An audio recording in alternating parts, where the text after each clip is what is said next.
Alex Curry with the news. No. Turn on the news. This is the Herdline News. Well, Tom Brady's offseason recovery has officially begun. He is set to have a minor knee surgery, which Bruce Arians described as a cleanup, but another report believes it's more serious than that. Ben Volin of the Boston Globe tweeted that Brady needs more than just a cleanup, saying, when it comes out, all it does is build his legend even greater. Now, I'm going to say his performance in the parade built his legend even greater for me, but this isn't a surprise. Just because almost every player towards the end of the season is dealing with some sort of injury and playing through an injury, like Patrick Mahomes playing with the turf toe and then getting his surgery 2-3 days after the Super Bowl. But I am curious to see how long he has been playing with this injury and if it is more serious. If anyone can play through it and has the mental and physical ability to do it, it's Tom Brady. I mean, just remember, he just won his 7th Super Bowl. That's more than any NFL franchise, and he did it in his first year with the Bucs and at the age of 43. So am I shocked? No, but I am curious to hear, how long he's been playing with this, Nick. Well, the surprising part is Brady has been a guy, aside from week 1, 2008, when Bernard Pollard hit him low, he's never missed any time due to injury, and he's not a guy that is banged up a lot. Nicks and bruises like all NFL guys, but he's not banged up a lot. I will say this. It is not surprising that the report that says it's actually worse than you think and it's going to add to his legend. You said it came from Boston, right? Yeah. The Boston Globe? Oh, okay. So maybe a Brady-friendly story. I'm just saying, I wonder where they got that info. But that makes sense. And you're right. He looked fine on the boat. Yeah. With the trophy toss. He had a knee brace on. Re-aggravate it when he was stumbling off the boat after drunkenly. But aside from that, he looked really, really good, Alex. But how relatable was Tom? That was the most relatable we've ever seen Tom Brady. Him actually kind of open up and not be that button-up Tom that we've seen throughout his whole career. It was pretty cool. That's right.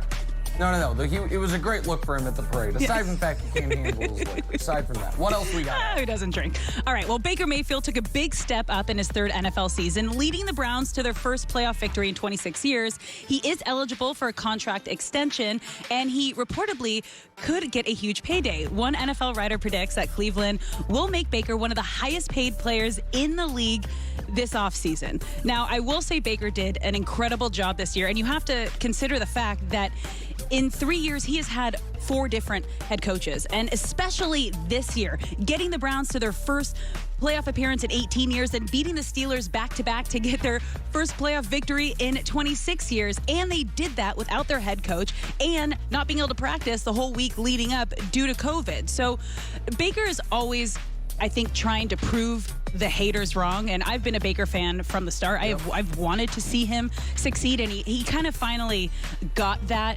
recognition this year. Should he be the highest paid quarterback, highest player in the league? Probably not, but if he can get it, go get your money. Go get it. Well, listen, I'd be happy for Baker. And you and I are similar. We both have been Baker fans. Colin obviously is a very prominent Baker skeptic and has he goes been. On and off.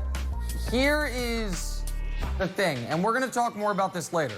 There's 3 quarterbacks from Baker's draft class that are going to be up for massive extensions. Josh Allen, Lamar Jackson, Baker Mayfield. I think all of those, and I love Baker.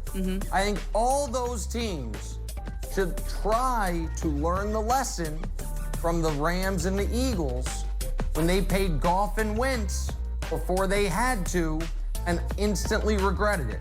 I'm not saying that is how the Ravens, Browns, or Bills would feel, but there is no rule that says you have to pay a quarterback after 3 years. That is just something teams have started doing. So we can spend more time on this. I'd be more comfortable. I know people are going to get mad. I'd be more comfortable paying Baker than Josh Allen, but I don't know that I'd be in a rush to pay either. So we can discuss this more later. If he gets his money, I'll be happy for him because I like the guy personally. Same. But I might pump the brakes on paying any of those guys just yet, Alex. Okay, interesting. Well, moving on to the NBA, MVP talk is heating up as we approach the halfway point of the season, which is crazy to think about. As usual, LeBron is right in the middle of that conversation, and his teammate Anthony Davis believes LeBron is the front runner for the award right now. Take a listen. He's playing unbelievable basketball. I mean, it's not something, what I'm saying is not what you guys haven't heard already about LeBron and what he does on the floor. From start of season, to now, he's shown that it's an MVP race. And I think he's number one in that race. You never know all the politics and stuff, but he should win. I am 100% with AD on this one. LeBron is having an MVP season. I believe he got slighted last season when he only got 16 first-place votes. I don't know if everyone's just used to the fact of how great LeBron is, that they just can't recognize that he's not only the best player in the league, but the best player in the world. You even heard last year's MVP, Giannis, say that LeBron is the best player in the world. So how does that not translate to him getting the MVP? And then on top of it, they were the champions last year, so he got the least amount of rest time. He's coming out completely on fire and dominating once again. He has a chip on his shoulder, and we heard him say that in his championship speech where he says, I want my respect too. So can we just give LeBron the respect that he deserves? Come on. And 5 MVPs would tie Jordan. Only Kareem has more. Jordan and Bill Russell are the 2 guys with 5. LeBron's got 4. Kareem's got 6. There is one person who deserves to be in the MVP discussion with LeBron. That's Joel Embiid. Yep. Now I think LeBron right now is the MVP, but Embiid at least has an argument. This Steph Curry stuff, and I'm going to talk to Kevin O'Connor about it in just a moment, is absolute madness. And so we'll talk about the MVP, what it would mean for LeBron, and who other contenders are in a bit. There is Alex Curry with the news.